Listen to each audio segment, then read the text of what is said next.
Hello, I'm David Riallant. I'm really excited to be here today. I'm from a French SME called AirSentinels, and what I wanted to do today was to present you what we do and how we do it. And I thought that it could be more interesting to tell you why we're doing it instead of just what and how. So this is a lecture I had prepared some time ago for AWMA conference, and it's about the place of portable sensors in the air quality monitoring value chain. So this will be like intro, and then I will show you in detail what we do with individual sensors and what we do with the data and what we do with the people and so on. So I hope this will be interesting. So the first thing is to provide some context. Of course, more and more people are, of course, aware about the importance of air quality, and we see that more and more people have personal devices to measure, like everything in their everyday life, weight, number of steps, whatever. And also, on the other hand, especially in the professional people, we see some concerns, of course, about the accuracy of all those small devices, low-cost devices. So the question is, in the end, beyond just raising awareness, do those devices have anything to do in the global air quality monitoring value chain? So the quick presentation plan, it will be some lessons from the past. Just how do we answer to the how safe is the air I breathe? Could those individual sensors be any good for air quality modeling? And then I will talk about some examples, concrete examples from field experiments. So for a quick intro, how good can a 200 euro device be compared to one that costs tens of thousands of euros? And the idea is, I don't come at first from air quality. I come from Earth observation, and I've been working with satellite imagery for 20 years now.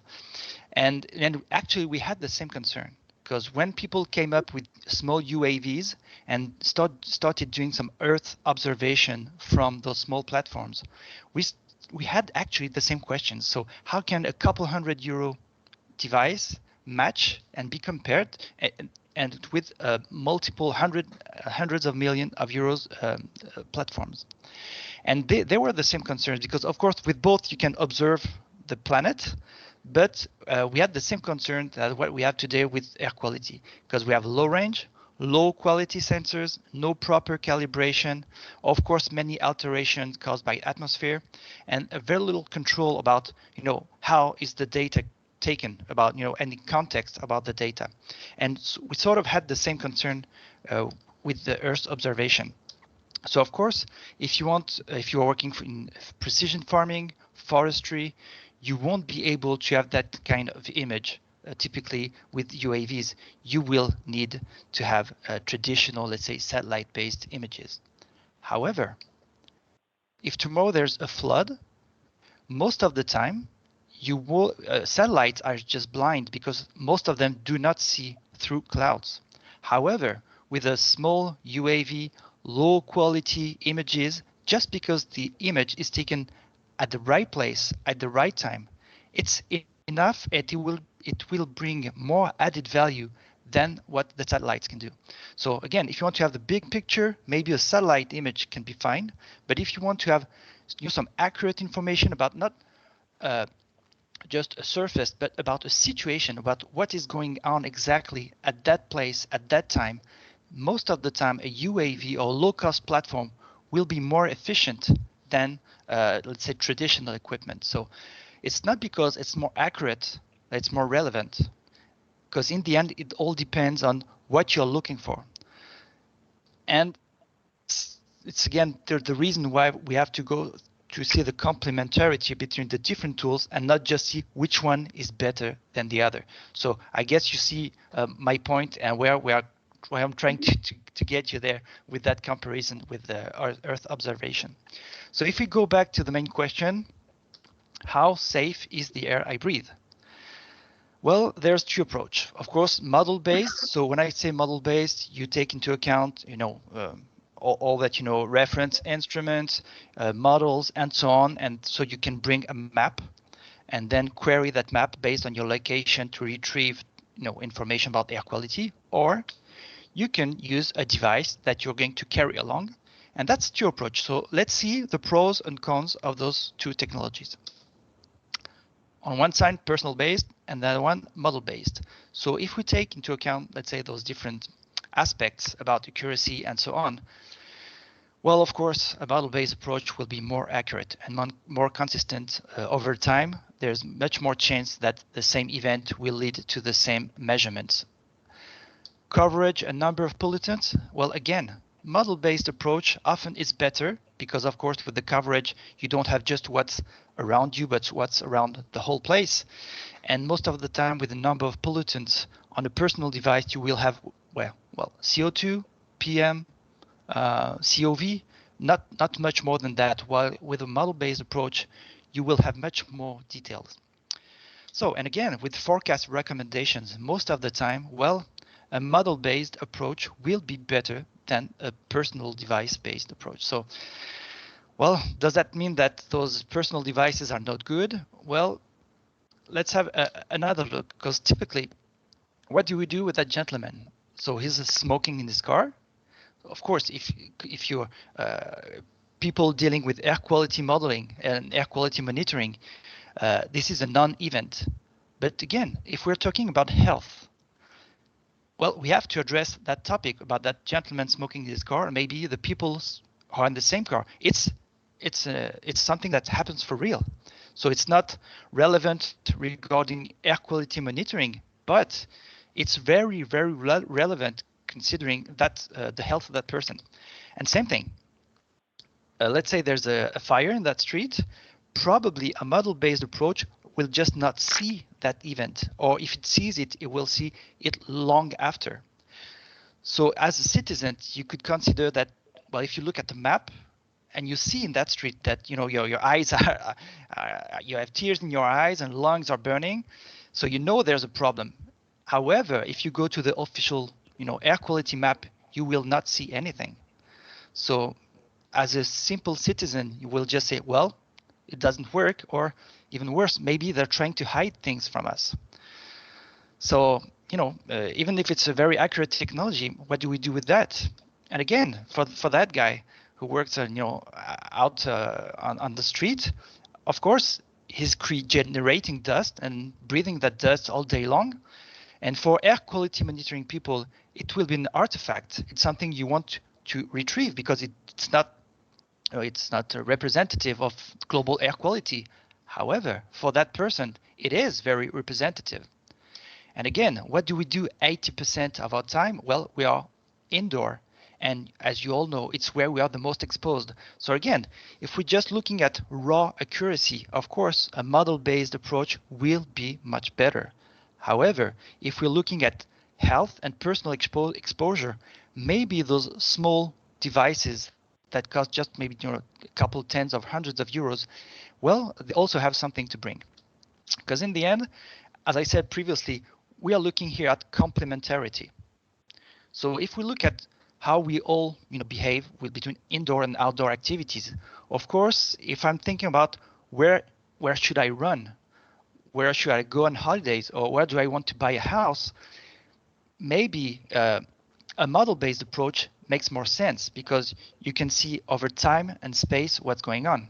However, when looking at indoor issues, what's my exposure at work, transportation, in my house? Well, you see, it's another approach. People are not looking. So even though it's still air, we always breathe air. We're not breathing that air with the same, problems in mind. And of course, if I'm trying to ventilate my house, again, I'm somewhere in between indoor and outdoor. So what we really see here is that, well, for personal exposure, personal devices, I consider, you can have your own, of course, opinion on this, but for here and now questions, personal devices are more relevant. They act like a risk detector here and now. What's going on? However, if I'm projecting myself in time and space there and then questions, probably a model-based approach is more relevant. So that's like my first point. We have to see that the complementarity, and even though we still breathe air all the time, we don't, when we're asking ourselves questions about what's the air I breathe, maybe based on the question we're asking ourselves, the answer might not be coming from the same technology. The second point is, are those informations coming from personal devices any good for modeling? Well, it depends. Of course, there are many issues about the accuracy, selectivity, repeatability, sensitivity, detection limits. Of course, if you have a device that can't measure anything properly, it won't be good at all. But let's imagine that, okay, you have a very good, let's say, PM sensor with you. Can you use that data for air quality monitoring? Well, not really. Well, it depends actually. And that's the second point. Everything, in my opinion, is about the context. Because of course, if you're just below a bus or there's rain, all those environmental conditions will definitely drastically change the meaning you're going to give to the data you're going to collect. So this is a big thing, I think, is that well, you all know that, but I know. But every time you collect data, you have to bring context. If I tell you it's 7 degrees, if I'm not telling you if it's in the fridge or outside, you can't make any good decision. So everything again is about the context. So this is really the point, so that even if you have a very good sensor, it will be important to provide context, not only for those personal devices, but I believe that for any measurement we provide, even for high-end mobile stations, if you don't provide context, you probably saw those Google Maps they collect in London. If you don't know what time of the day, what were the weather conditions, what was in front of the car, you can't, in my opinion, again, make any sense of that data. This is an example with a new IA project I've been involved in the south of France, where we had 2,000 of those devices handed out to citizens, 200 mobile stations, 50 street micro stations, as well as the local reference station network.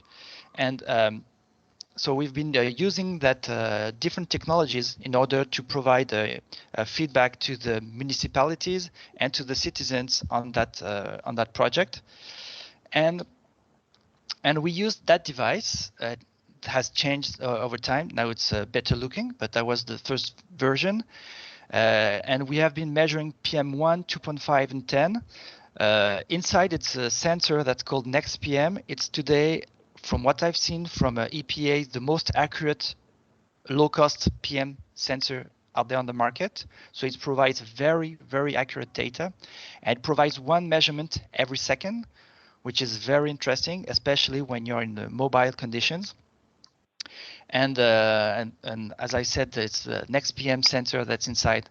That is no maintenance, and also that's very interesting, especially in when there's a lot of humidity in the air. They have a patent where they don't do post-treatment on the data. It's corrected directly inside the sensor. They have like heating parts that removes humidity from the air before it's actually measuring the PMs. And it actually measures PM1, 2.5, and 10.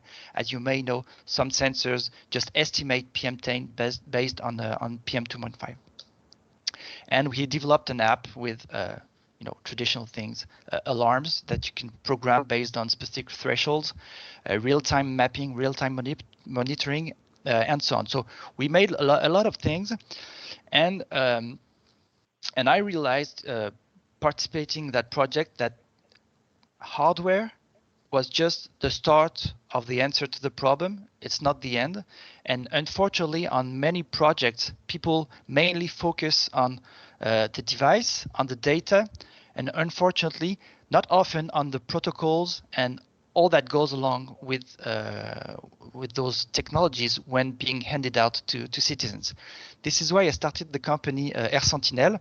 So what I do today is that provide different type of technology to groups of people, people doing like clinical observations with patients on pregnant women, for example, to evaluate their exposure over time. NGOs in Africa, so in many types of projects, I try to help people not just on choosing the right technology, which is already a very important thing, but also how they can provide counseling, training, support to all the people that will be involved in the study. So yeah, I provide again different types of technology, whether just to individuals or to group of people.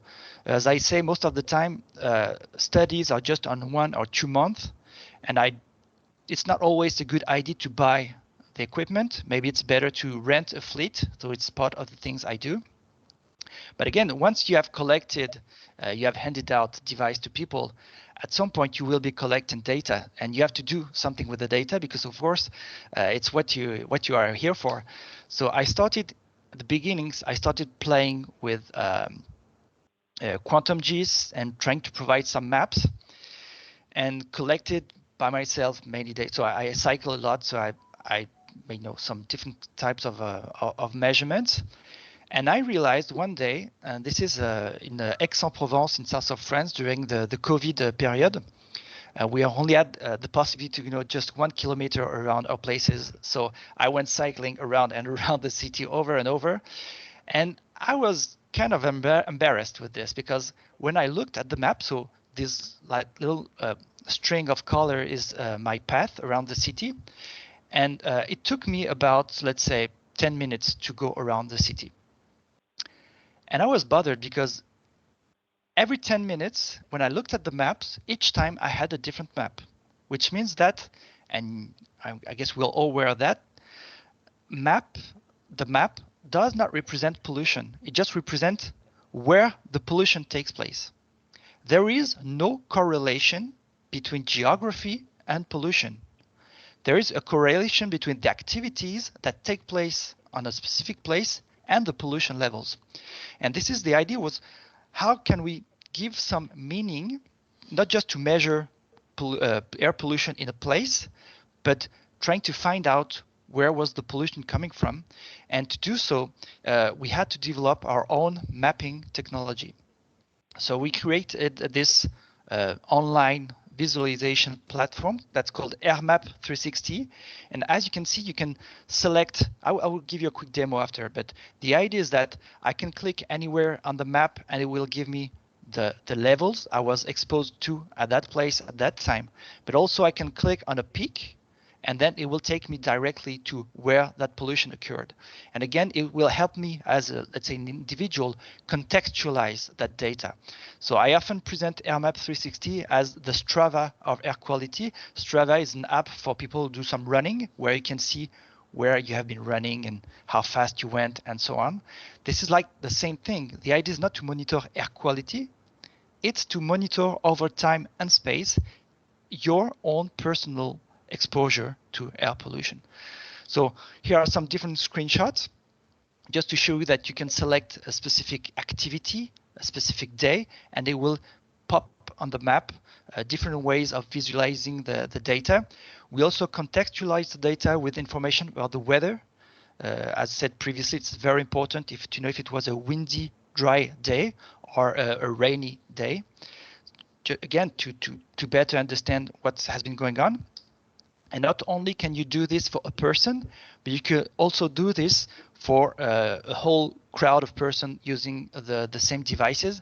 So you can have a mapping, air quality mapping day, and have all the contributions on the same map to at some point produce something that could come close to a crowdsourced air quality map.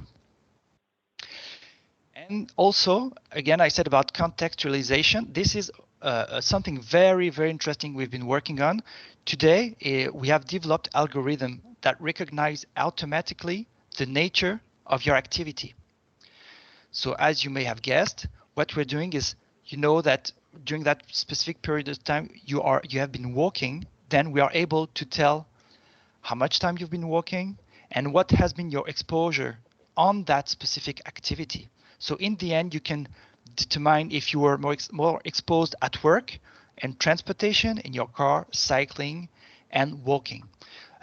So today, this is the 4 types of activity we can automatically analyze against walking, cycling, driving, home. We don't know if you're at home or at work. We just know that you are indoors. And the very, very interesting part for the public transportations, today our algorithms can determine not only if you're in the public transportations, but we can determine if you're on the bus, in the subway, in the train, and also what line of bus, for example, you were in when you met that pollution. So over an individual, it's very interesting because it can help people better adapt their behavior over time. But it's also very interesting if you have, let's say, as we had, let's say 100 people using those devices, you can really categorize what type of environment led to what type of exposure. So this is very interesting. The other point, again, to bring context to the data we have been working on is crossing data from sensors with data from cameras. And so again, I've got different types of bikes. So this is the platform I used to use for tests. So as you can see, you have a GoPro at the front of the bike. Now I have a GoPro 360 to get 360 images, and then correlated with the data coming from the sensor. So in the end, you just don't have a colored map. You can also click on a point and see what the sensor measured, and then you can determine, well, it can help you determine what the source is. So for the moment, there is no automatic correlation. The idea in the coming year would be to have some automatic artificial intelligence to recognize in the video what took place when we had that peak. But today, for about 60% of the peaks, we can find in the video that some specific event took place. Again, this is only for PM because it's, as you know, it's totally different if you're measuring your O3 and O2. So this is, I should have said that before, but all this only works for PM measurements. And this is a quick video. I hope it's going to work. Just to show you, so I will skip ahead. What happens? So this is like a 3D visualization, just to show you, that correlation between PM measurements and what the camera sees. You may see here on the side of the street, those guys have leaf blowers, and you may have also that in your cities. And you can see that here they are. So they are just blowing leaf off the path and so on. And you can see on the map that it generates large amounts of PM pollution in the air.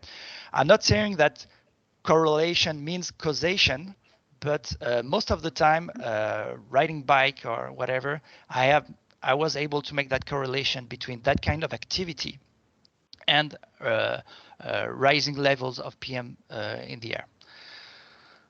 So that was almost it. Let me check. Oh, never mind. Yeah, that was my last slide. So for conclusions, of course, personal devices are very interesting to evaluate personal exposure to air quality. And I think that in many cases, they are even far better than traditional air quality monitoring technologies involving, modeling and so on. So more accurate doesn't always mean more relevant. The answer depends, of course, on the nature of the question. So, one might be better than the other, but it depends. And of course, we don't have to say that, again, one is better than the other. They just serve different purpose. So we more have to aim at complementarity than just, flat comparison. And of course, those devices might be used for global air quality monitoring, but only, again, as I said, if you have sufficient accuracy and if you're able to provide context to turn that raw data into valuable information. I hope that was clear, and thank you. And I'm impatient to have your question. And if you want, I can give you a small demo of our mapping platform, online mapping platform. Thank you, David. That was very interesting. I'm sure there must be lots of questions. So if people have questions, please speak up. I see Wouter. Yes. Hi, David. Hi. That was a really nice Hi. presentation, I think. Cool, thanks. Um, really cool that, yeah, as I see it, you have created a lot of software tools to contextualize, as you say it, the PM measurements. Um, but I had really like more fundamental question in a sense. Maybe I missed it at the start because I joined a little bit late. But do you have any results or ideas on the sensor performance itself? So you mentioned Yes, so that specific device that we have been using has been evaluated by the EPA. You can find all the results online, both for the sensor itself, which are what EPA did, and as I said, it's like probably the most accurate low-cost PM sensor in the world at the moment. And it's not that low cost, by the way. It's about like 60, 70, 80 euros, depend on how much you buy of them. But it's very, very, very accurate. And I know that there are some high-end air quality monitoring stations today are using that type of device. And not the sensor, but the device itself has been evaluated here in France in we call that a contest that's conducted by the French Air Quality Monitoring Agency during a contest that's called AirLab, and it has been topped in one of the most accurate devices at the moment. But I also work with Atmotube and all kind of devices, so I'm not device dependent. And by the way, we can plug any type of device on our platform. Just, of course, if they have API and if the provider allows that type of connection. cool.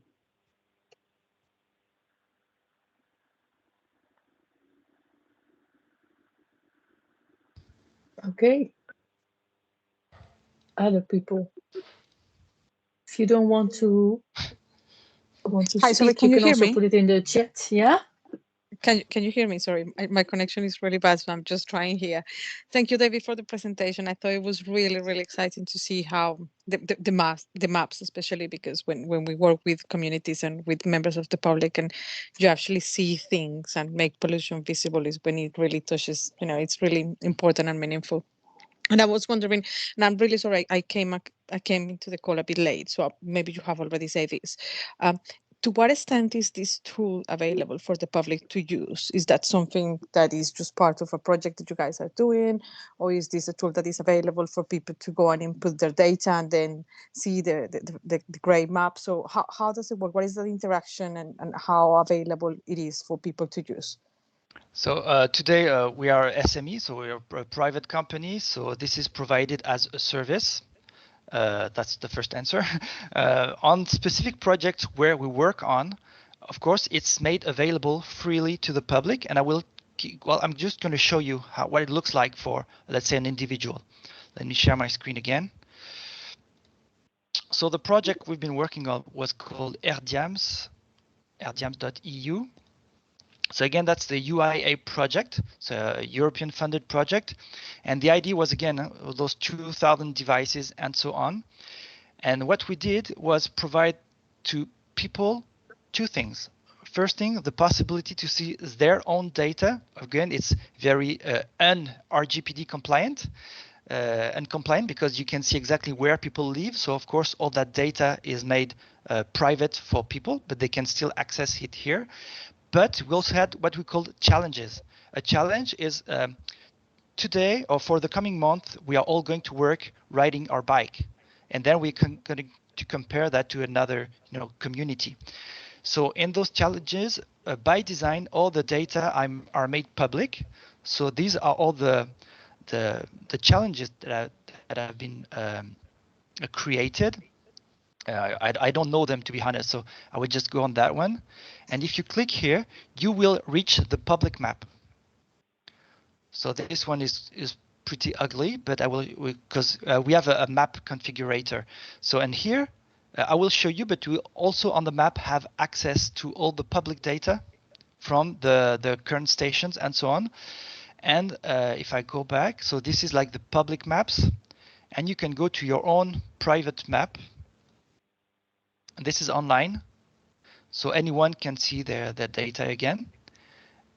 And here, just because I identified myself, I will have the possibility to see that data.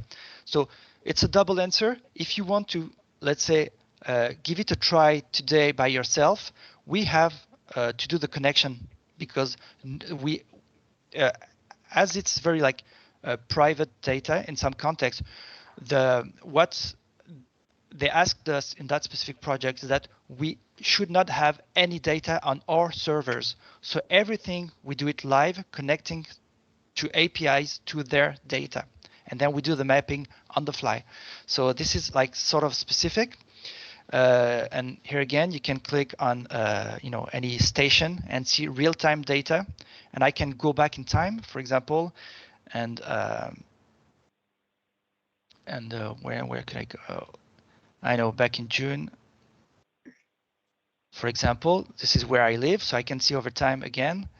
And I think this one I was in Greece again. So I was in Greece at that time, so I can see my path, see where I've been the most exposed to, select PM1, 2.5 or 10, maybe put that on a satellite background. And there, and I also have some statistics about my average exposure. I can compare my personal exposure to other people's, and also I can filter based on my activity. Was I walking, riding a bike, and so on, and have like specific statistics based on the nature of the activity I was having at that moment. If I go back, for example, so these are the different, let's say, missions I was on. For example, I can select another date. So I was on my way to Paris, and so on the train. Of course, all that information would make no sense for traditional air quality monitoring people, because I was inside the train. However, I've been breathing that air for hours. So to me, for my personal exposure, it makes a lot of sense. And here then I was on the public transportations and so on. And again, I can export CSV file and so on. So we can retrieve data on the fly, but also we can import CSV files. So if at some point you have a bunch of data, today we are connecting to tens of millions of data and plotting them on the fly on the map. We can connect to any type of database. So this is again a private company project, but when it's made on a public project, it's made available freely to the public. That was a long answer, excuse me, but that was also the opportunity to do a presentation of the platform itself. Absolutely. Thank you so much, David.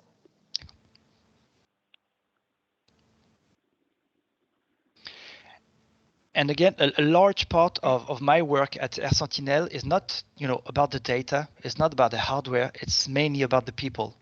And the most interesting thing is all that we learn as professionals from the people, their expectations, what they are looking for. And I realized over time that we often provide a lot of initial training. We spend like 2 hours with the people, showing them how the device works, how to connect with their own smartphone, and so on.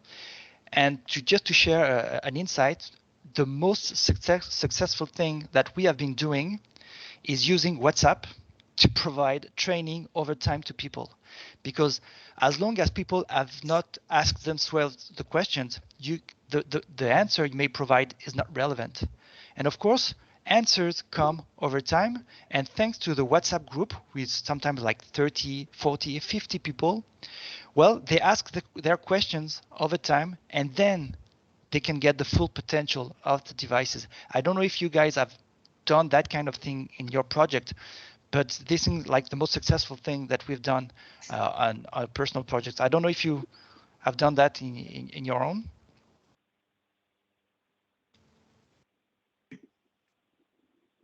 Yes, I find this very interesting because we haven't done this. But this seems to be very specific for personal exposure. Definitely. So that is to me it would be very interesting to know why people are interested in that, and what are the kind of things they are doing with this data. So what kind of research do they do with this? I think that the most interesting one I've been working on was BPCO. It's people who had a heart problem, and they want to, and often the doctors want to have those people to have a physical activity. And of course, they don't want them to have physical activity in bad air environments. So typically, this is where we hand out personal devices to help them better understand their personal exposure, to know what's the best place. And of course, if they have a crisis at some point, they, and only of course with the doctor, can look at the data and see if there's a correlation between the nature of the activity, the level of pollution, and the happening of a crisis or whatever. We did the same thing with not I just provide the technology to experts who are doing this on pregnant women, to assess on the groups if their level of activity and level of exposure have had an impact on their pregnancy. And also we had a very interesting study in 11 countries where those devices were handed out to different people in all those countries to see, depending on the country and on the nature of your job, if it had some impact on your lungs, let's say. So it was for a French lung association.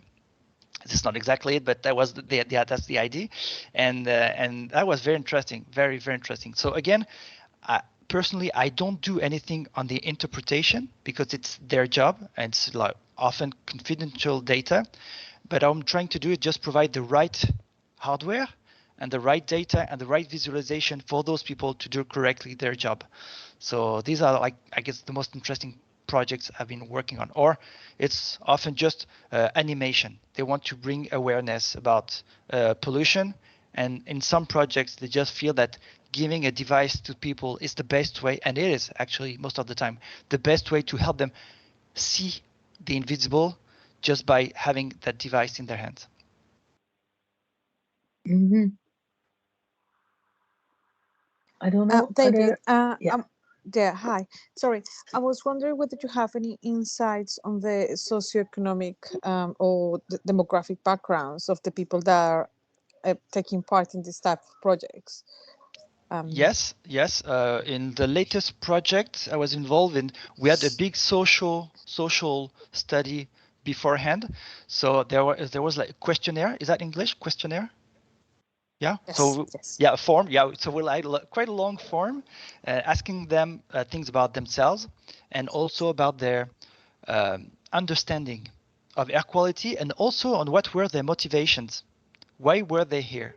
And it was very interesting to see that there were two main reasons, of course, but I was not aware of that myself. Of course, my health. I want to know more about myself, but about 40% of the people was to help people and to help the let's say the community better understand. So they just wanted to be part of something, and it was not just for themselves. And often people, of course, it was more like they were one or the other, and not very often both. So I think that was very interesting to identify that, that thing. And then in the latest study we asked to the same people the same questions, but at the end of the project, to see how they had changed in their behavior. So we had one specific person doing social studies working on that specifically, and I think they have a report, so of course it will be in French, but I think it's available. And if you want that kind of studies, every time there's one, I just try to put my hands on it. So I've got a bunch on social background of people and the impact on their behavior.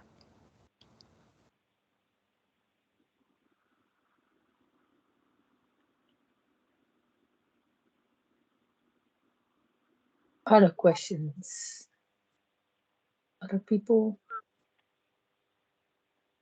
So I've got some videos online, and if you want a face-to-face demonstration, if you have some data, Of course, I said we are a SME, so the goal is, of course, to get create some business. But of course, we are very project oriented. So, and I love what we're doing here. So every time we have the possibility to share, even beforehand on projects, if it can help, we're always happy. If we have time, we're always happy to provide the technology and see after what may happen.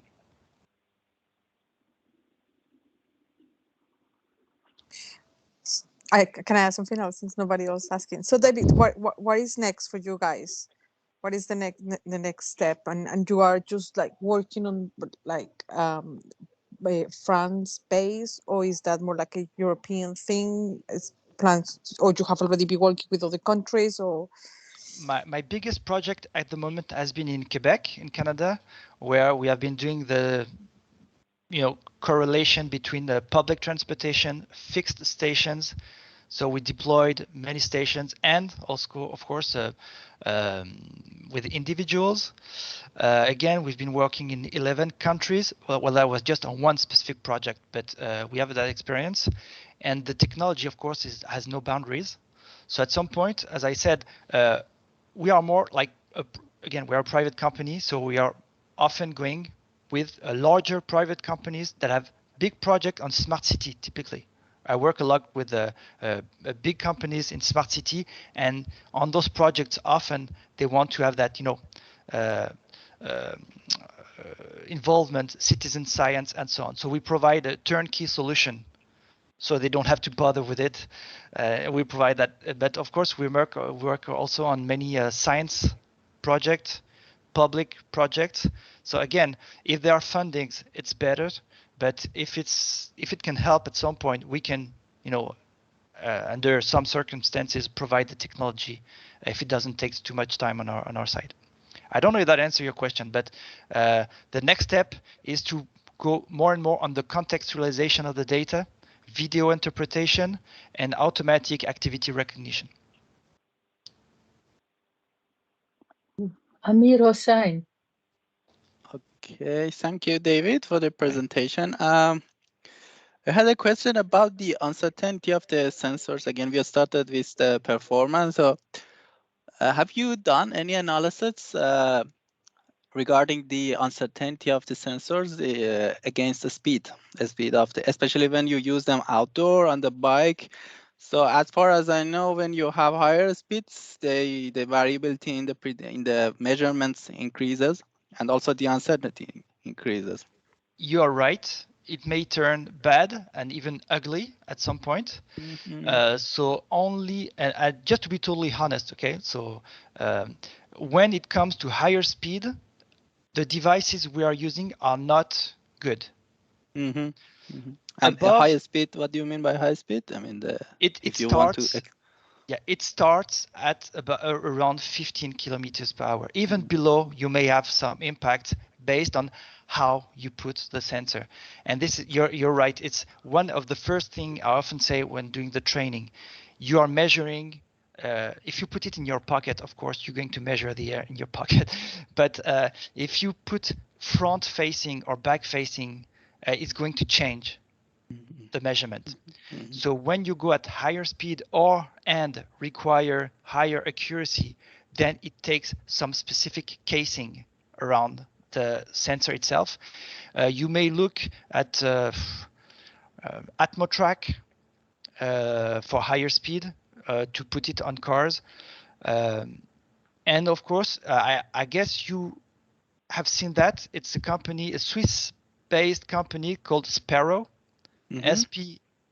SPARROW, and they have created an amazing device that you can put on top of a car, and they totally monitor the way the air is brought to the sensor.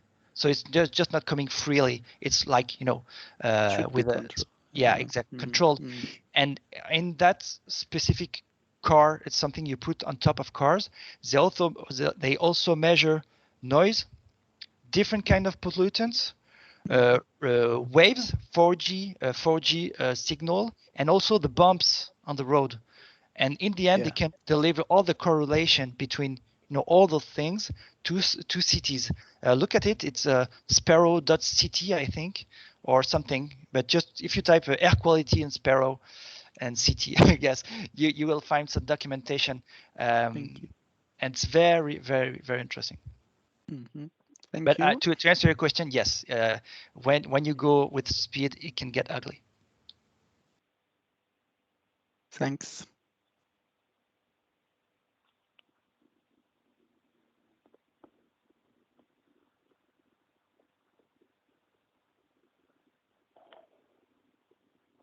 Other people who have questions?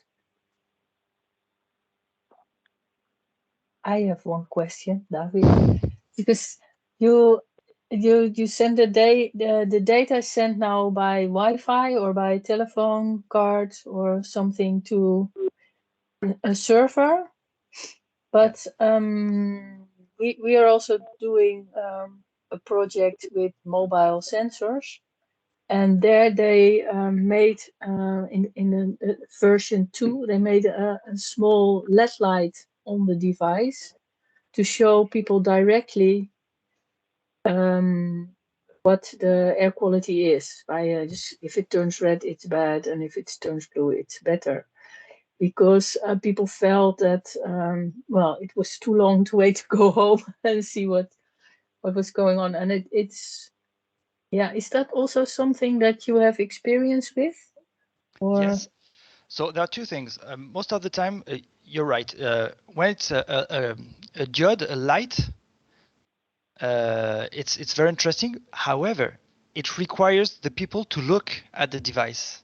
Unfortunately, most of the time, people just look at it for 10 minutes and then put it in their bag and just move on. So the idea is where it gets interesting. It's to have an app on your smartphone that you can look at. It's easier, but still, at some point, you're going to put your smartphone in your pocket or telephone or whatever, and you will not be looking at it.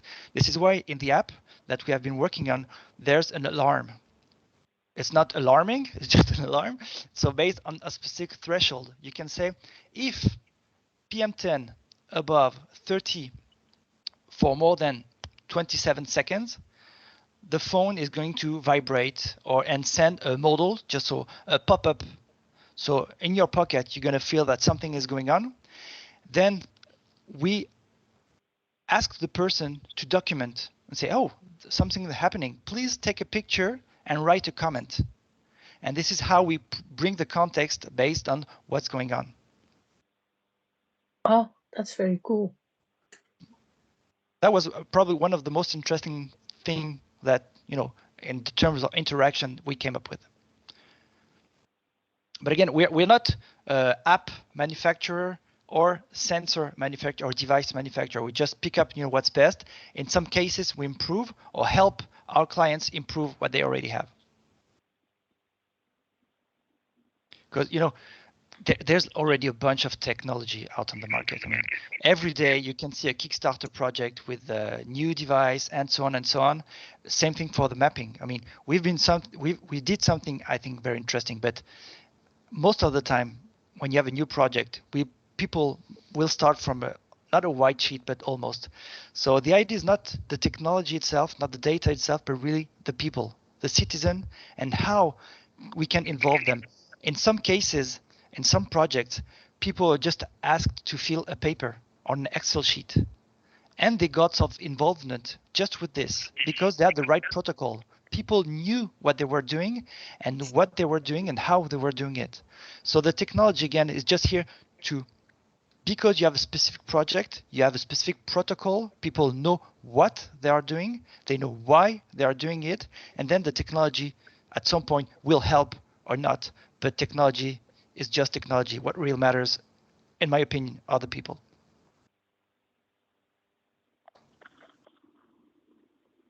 Okay. Nice. I guess there are still 5 minutes left in the meeting, and then we are going to wrap it up. So if there is a small question left, please take your chance, or if you have anything else to remark, Anna, go ahead.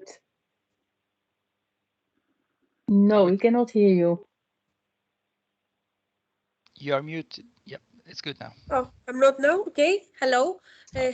Congratulations, David, for the presentation.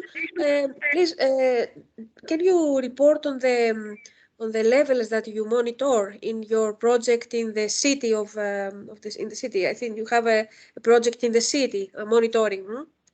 I mean, were the levels, the highest levels or the average levels that you have recorded?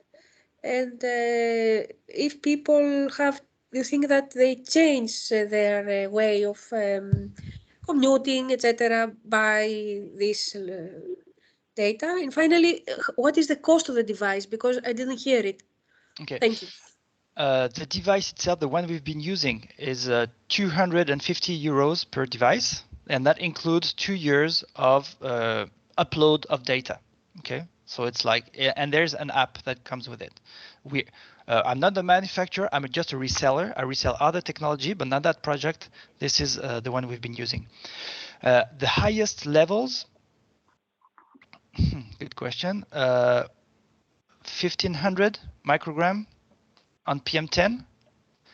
And the worst I have recorded myself was in not underground. Of course, in my kitchen. My kitchen was the worst I've ever experienced. But outdoor, it was in the park, parking lot, underground parking lot. I've had more than 800 microgram in underground, not underground, underground parking. And what I realized, that's just a quick insight, is that I was surprised because when I went in the parking walking, the levels were pretty low. If I came in with my car, they were higher. And say, of course, because the gas pipe is relieving some PM in the air.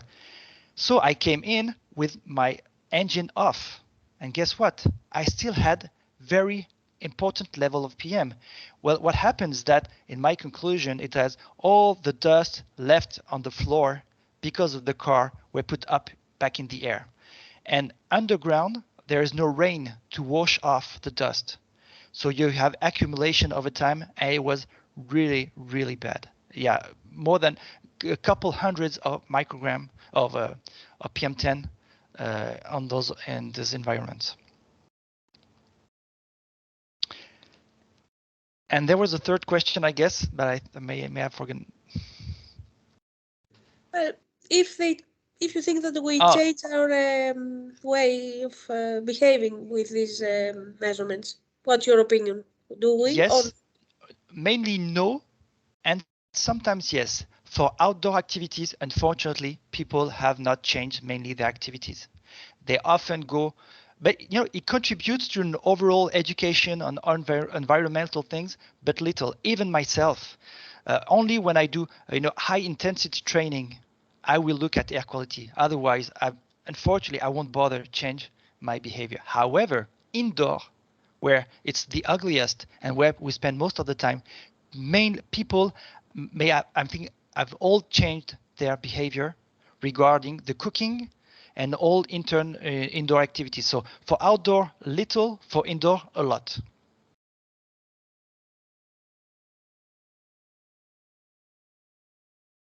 Okay. Thank you. I suppose this was the last question because we have 1 minute left.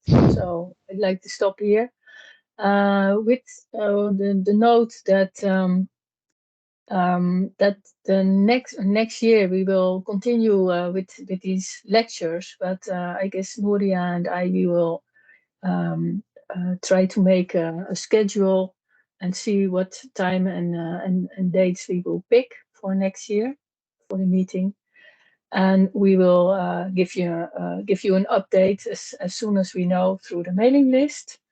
And I guess in beginning of January we will skip the first one because of the holidays, and we will continue then at the beginning of February. So thanks, David, for a wonderful presentation, and thanks everybody else for participating and joining the discussion. And I wish you all a very happy holiday season, and hope to see you next year. Thank you, Hester, for organizing it. Thank you. Thank you.